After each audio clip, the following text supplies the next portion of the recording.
ब्रह्मचर्य, इसमें महत्व बुद्धि रखने से रहा जा सकता है। ब्रह्मचर्य का महत्व, वीर शक्ति का महत्व जिसके हृदय में जागृत हो गया, चाहे स्त्री शरीर हो चाहे पुरुष शरीर हो, भगवत प्राप्ति के महत्व का प्रकाश इसी ब्रह्मचर्य से होता है। सच्ची मानना, ये जो आपका मन निरुत्साहित हो जाना, शरीर में पीड़ाएं होना, समय से दिनचर्या ना होना, प्रमाद स्थितियों का बढ़ना, कई जगह अंगों में पीड़ाएं होना, ये कई त्रुटियां होती हैं, इससे जो ये परेशानियां आती हैं। अगर ब्रह्मचर्य है तो आप जैसे अग्निमय भूमि पे चलना हो तो कैसे चलेंगे, ऐसी उसकी चाल होने लगती है। इतनी तीव्रता, इतनी उज्ज्वलता, इतनी उसमें चेतना शक्ति जागृत होती है कि हर काम में उत्साह, रात दिन मेहनत करने पर भी कभी थकान नहीं, नींद न लेने पर भी प्रमाद आलस्य नहीं। बहुत से महान सद्गुण ब्रह्मचर्य में चले। आज के डॉक्टर जन जो शास्त्र को नहीं जानते वो कहते हैं ब्रह्मचर्य छीण करो नरक मिलेगा जैसी शिक्षा दोगे। ये प्रश्न उत्तर देने वाला अगर चूक कर जाए तो नरक मिलता है, ध्यान रखना। ऐसा नहीं कि एकांतिक में प्रश्न जो करे उत्तर मनमानी दे दो तो उत्तर देने वाले को नरक मिलेगा, क्योंकि तुमने जो बोला है वो स्वीकार किया जा रहा है समाज में, तो तुमको अगर ज्ञान नहीं तो उत्तर दे दिया तो नरक मिलेगा। ये बिना शास्त्र सम्मत उत्तर देने वाले, इनकी नारकी गतियां होती है। अब आपने शारीरिक संविधान का ज्ञान प्राप्त किया है तो आप भागवतिक संविधान को मानने की चेष्टा करें। आप भागवतिक संविधान का खंडन न करें। आप केवल शरीर के अंगों का ज्ञान प्राप्त किया है कि कौन सा अंग कैसे क्या चलता है, लेकिन ब्रह्मचर्य पर बोलने की सामर्थ्य तुम्हारी नहीं। तुम ब्रह्म के ज्ञाता नहीं हो, तुम शास्त्र के ज्ञाता नहीं हो, तुम डॉक्टर हो केवल अंगों के, शरीर के, बाह्य एक ढांचे के, वो भी सूक्ष्म शरीर के नहीं, केवल स्थूल ढांचे के हो। तो स्थूल ढांचे की आपको सुधार वाली बात बतानी है, कैसे रोग निवृत्ति होती है। ब्रह्मचर्य नाश करना, ये तुम कौन से सिद्धांत से बोलते हो, किस सिद्धांत से? छोटे छोटे नवीन अवस्था के बच्चे तुम्हारी बात मान करके और नष्ट होते चले जा रहे हैं। 8-8 बार 10-10 बार वो ऐसी चेष्टाएं करके इस दशा को प्राप्त हो गए कि सामने आके कहते हैं, एक अधिकारी का बच्चा, वो अधिकारी भी बैठे थे अपनी पोजीशन में, सिर्फ आपका वीडियो सुना तो आपको बताने आया हूं, मुझे बचा लीजिए। ऐसे बैठे थे, बिल्ला लगे, मुझे बचा लीजिए, नहीं मैं अपना शरीर दे आऊंगा। नहीं नहीं बच्चा, नहीं, बिल्कुल नहीं, तुम बिल्कुल ठीक हो जाओगे। तुम एक बार हिम्मत करो, हमारी बात मानो, हमारे पास कोई औषधि जादू टोना नहीं, केवल हमारी बात मान लो, भगवान तुम्हें शक्ति देंगे, तुम इससे निकलो, इससे निकलो। ये ब्रह्मचर्य बहुत बड़ी अमृत वस्तु है, हमारी प्रार्थना मान लीजिए। ये मन जब बहुत, तो भगवान छूट दे देते हैं। देख लो, जब तुम्हें घृणा हो जाए, जब तुम्हें लगे कि नहीं करना चाहिए, तो मुझे बताना, मैं तुम्हें सामर्थ्य दे दूंगा। आपको सामर्थ्य मिलेगी। आप जिस दिन से सोच लेंगे कि वास्तविक मुझे अब अपनी जीवनी शक्ति की रक्षा करके भगवत प्राप्ति में ये हमें व्रत रखना है, ब्रह्मचर्य व्रत, अलग अलग ब्रह्मचर्य व्रत है। गृहस्थ में शास्त्र सम्मत एक पत्नी व्रत और संतानोत्पत्ति के लिए ऐसा संविधान किया गया है। अगर आप उसके विपरीत चलते हैं तो फिर आप व्यभिचार प्रवृत्ति में। परमार्थ में चलने के लिए पूरा अधिकार गृहस्थ का है। ऐसा ना सोचे कि गृहस्थी में होने के कारण मेरा मोक्ष नहीं हो सकता या भगवत प्राप्ति नहीं हो सकती या मैं ब्रह्मचारी नहीं कहा जा सकता। कहा जा सकता है। जिसने पाणी ग्रहण संस्कार नहीं किया तब तक ब्रह्मचर्य रहा, फिर पाणी ग्रहण किया तो एक पत्नी व्रत, और वो केवल संतानोत्पत्ति के लिए, और जब संतानें हो गई तो ब्रह्मचर्य, वो पूरा जीवन ब्रह्मचारी माना जाएगा। शास्त्र सम्मत बात कह रहा हूं। और बैरागी तो ब्रह्मचारी होता ही है जो भगवत प्राप्ति करना चाहता है, नैष्ठिक ब्रह्मचर्य। गृहस्थ में उतना ही अपना अधिकार माने। बोले यावत् ध्रियते जठरम तावत् स्वस्त्वं हि देहिनाम अधिकम यो भी मन्येत सस्तेनो दंडमर्हति। जो गृहस्थ में होकर ये अभिमान करता है कि मेरी इतनी संपत्ति, मेरा इतना बैंक बैलेंस, मेरा मेरा मेरा इतना, वो दुर्गति को प्राप्त होता है। सब कुछ प्रभु का दिया हुआ है, बिल्कुल सरल भाव से समझ लो। नाथ सकल संपदा तुम्हारी, मैं सेवक समेत सुतनारी। और जितना प्रसाद उदर में गया और जितने में शयन किया उतना ही, ये सब प्रभु की वस्तु है। जब जहां जैसे प्रभु चाहे वैसा प्रयोग करे। मैं तो सेवक हूं। यदि ऐसा नहीं मानता और अपने को मालिक समझता है तो बोले वो दंड का अधिकारी हो जाएगा, माया फंसाकर उसकी दुर्गति कर देगी। क्रमिविभस्म निष्ठान्तम क्वेदम तुच्छम कलेवरम क्वा तदीरतिर्भार्याम क्वायमात्मा नभश्छदिः चिद्धैर्यज्ञावशिष्टायै कल्पयेद् वृत्तिमात्मनः शेषेस्त्वं त्यजन् प्राज्ञः पदवीं महतां यात्। जो ये समझता है कि शरीर अंत में इसकी तीन ही गति होती है, या जला दिया गया तो राख बन गया, गाड़ दिया गया तो कीड़ा दिखा करके, और अगर जल में फेंक दिया गया तो जल जंतु खा, इसकी यही गति होती है। या जमीन में दबा दिया गया, आग में जला दिया गया, बाहर फेंक दिया गया। इस शरीर को तुच्छ समझे। क्रमि विड भस्म निष्ठांतम क्वेदम तुच्छ कलेवर, ये बहुत तुच्छ कलेवर है। इस शरीर में आसक्ति करके चाहे गृहस्थ हो चाहे विरक्त दुर्गति को ही प्राप्त होता है। फिर इस शरीर के संबंधी स्त्री पुत्र परिवार आदि, ये तो अपनी अंतरात्मा को भ्रम में डालने वाला बहुत बड़ा जाल है। एक वैसी जड़ चेतन की ग्रंथि, ऊपर से और ये ममता की ग्रंथि। गृहस्थ को चाहिए कि प्रारब्धवशात जो भी आपको प्राप्त हुआ है धन संपत्ति आदि, वो प्रभु का है ऐसा माने। तो दियमस्तु गोविंदम तुभ्यमेव समर्पये, और प्रसाद से अपना जीवन निर्वाह करे, उसे यज्ञ अवशिष्ट कहते हैं, भगवान को अर्पित करके। जो बुद्धिमान पुरुष शरीर पर अभिमान नहीं करता, वस्तुओं की प्रभु की मानता है और नाम जप करता है, तो इस शरीर को त्याग कर वो संतों के पद को प्राप्त होता है। कह रहे शेषेस्त्वम त्यजन प्राज्ञः पदवी महतम म्यात्। जो संतों की गति होती है वही उस गृहस्थ की गति होती है। चाहे गृहस्थ हो चाहे विरक्त, उनको इन दोषों पर विजय प्राप्त करना ही होता है भगवत प्राप्ति के लिए। असंकल्पात् जयेत कामम क्रोधम काम विवर्जनात् अर्थानर्थिक क्षयालोभम भयम तत्वामर्शनात्। काम पर यदि विजय प्राप्त करना है तो उपाय बता रहे हैं। असंकल्पात् जयेत कामम, काम का भोग का संकल्प न बनने पावे, बस तो आप बचा ले जाओगे अपने आप को। यदि मैं भोगूंगा ऐसा संकल्प बन गया तो आप नष्ट हो जाओगे। प्रायः काम की चतुरता कोई नहीं जान पा रहा है। बहुत ये अंदर का चिंतन किया हुआ विषय आपको परोस रहे हैं, अगर आप पा पाओ। काम मन में अहम में जो ही आया तो पहले हमको लपेटता है। हम समझते हैं मुझे देखना है, मुझे छूना है, मुझे भोगना है। जहां ये आया बस आपका काम खत्म, वो अपना काम करवा लेगा। अगर आप दृष्टा बने रहे, इसकी लपेट में ना आए तो आप जीत जाएंगे इसे कि दृष्टा एक काम आ गया मन में, ये काम अहंकार में आ गया, अहम में। नहीं नहीं मुझे नहीं भोगना, ए काम तू वहां है मेरे पे नहीं है, मैं तुझे देख रहा हूं, तू मेरे को नहीं देख सकता, मेरे को स्पर्श नहीं। हम भूल करके उसके लपेट में आ जाते हैं, तभी हम कामी कहलाए, तभी हम परास्त हो जाते हैं। असंकल्पात् जयेत कामम, संकल्प ही मत बनने दीजिए। कब संकल्प बनता है? ध्यायते वो विषयान पुंसा संगास्तेषु उपजायते।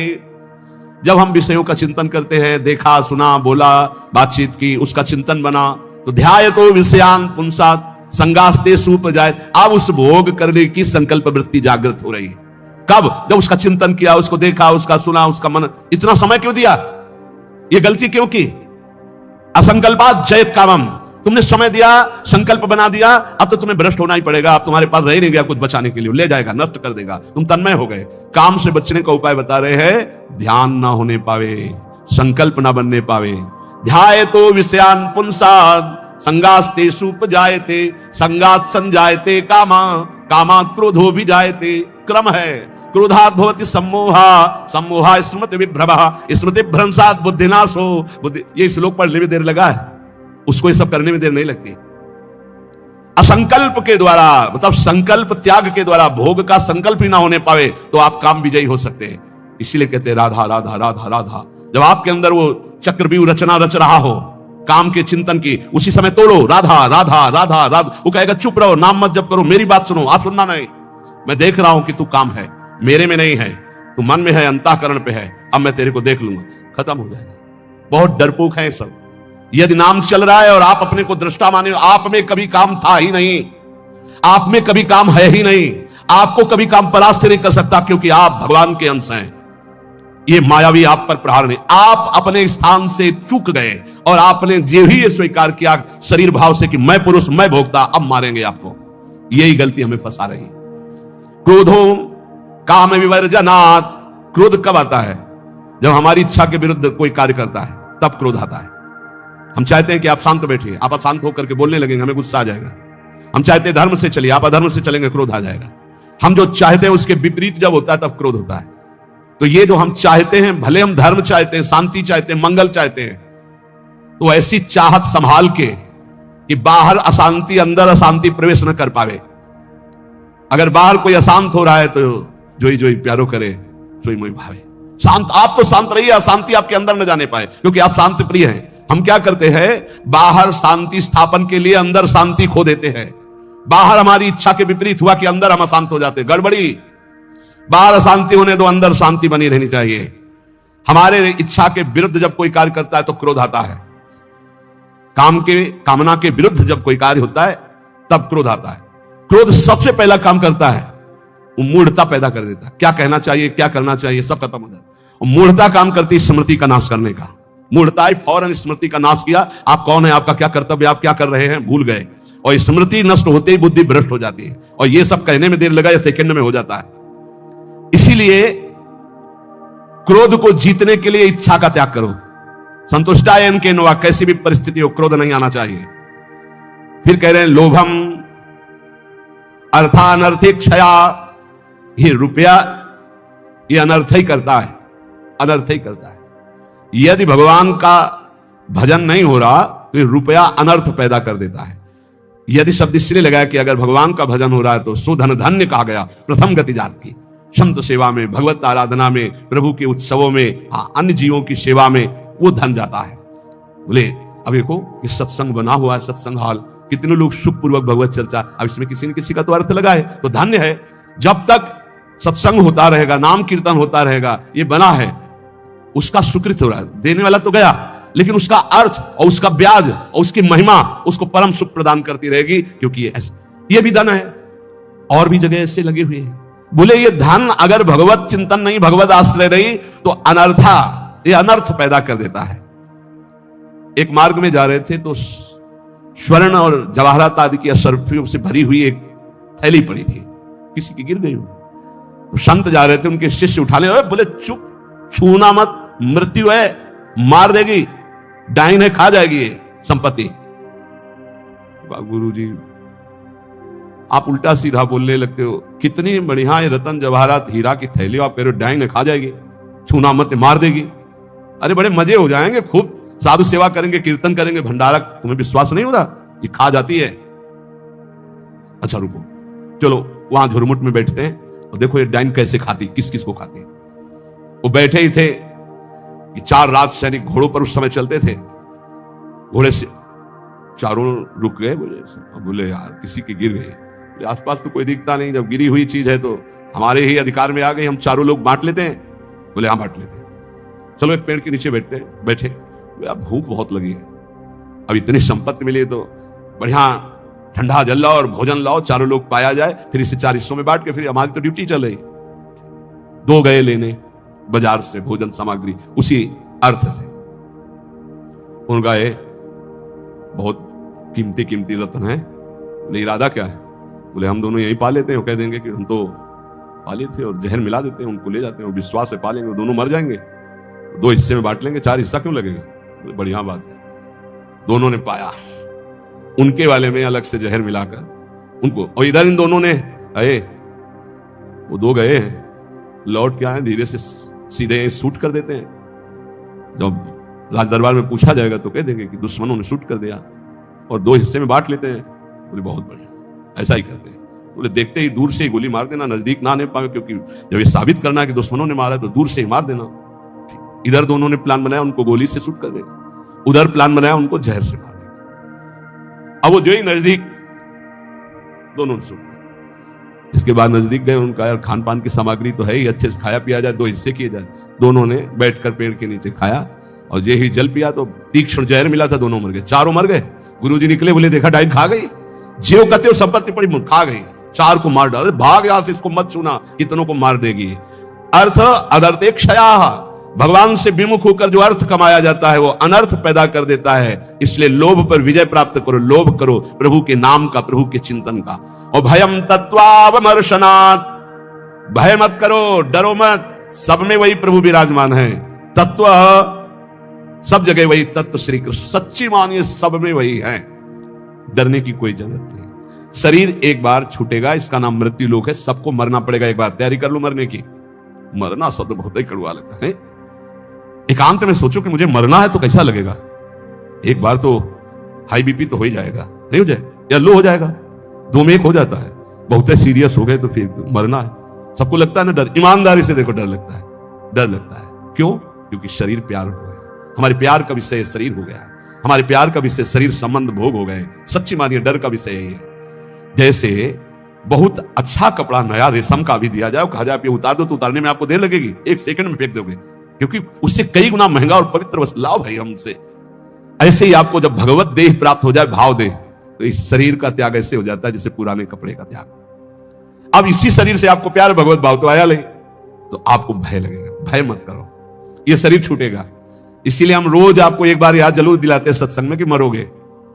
यहां के सत्संग का एक बार संजीवनी बूटी चम्मच में जैसे पवाई जाती ना, तो हम तुम्हें वचन से श्रवण इंद्री में डालते, मरोगे, सब मरोगे, एक दिन मरोगे। बोले सुबह सुबह रोज मरने की बात है बाबा जी करता है। जानते हो क्यों करते हैं? क्योंकि तुम्हें कभी नहीं मरना है। राम मरे तो मैं मरूं, नहीं तुम मरे मेरी बलाए, और अविनाशी का बालका मरे न मारा जाए। बात समझ रहे हो? तुम कभी नहीं मरोगे, तुम अविनाशी हो, लेकिन तुम शीशा में नहीं देख पाओगे अपने आप को। शीशा वाला जो है देखने में आता है, वो मरेगा। समझ पा रहे हो? मरना बहुत ही खतरनाक लगे, और मरना सत्य है यहां, और आपका मरना नहीं है। कभी नहीं मर सकते, तुम अमर हो। साधना से अमर नहीं हो, तुम अविनाशी के बच्चा हो, तुम अविनाशी हो, तुम्हारा कभी नाश नहीं हो सकता। जहां ये बात आती है कितना अच्छा लगता है।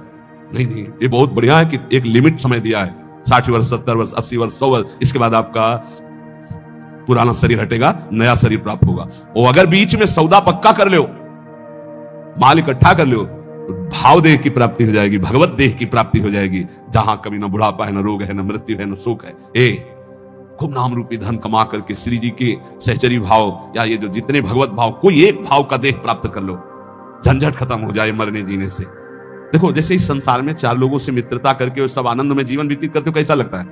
ऐसा लगता है यहीं से जाना ना पड़े। देखो बाबा जी भी बन गए तो ऐसा कभी किसी को नहीं जानते थे, अब ऐसा लगता है जिनको हम जान गए यही सब बने रहे, इनके बीच में हम रहे, और ऐसे भोग लगता रहे, वैसे आरती होती रहे, ऐसे नाच गाना गाते रहे, वैसे गाते रहे, नाच रहे। मरने वाला चक्कर नहीं होना चाहिए, ऐसा लगता है ना।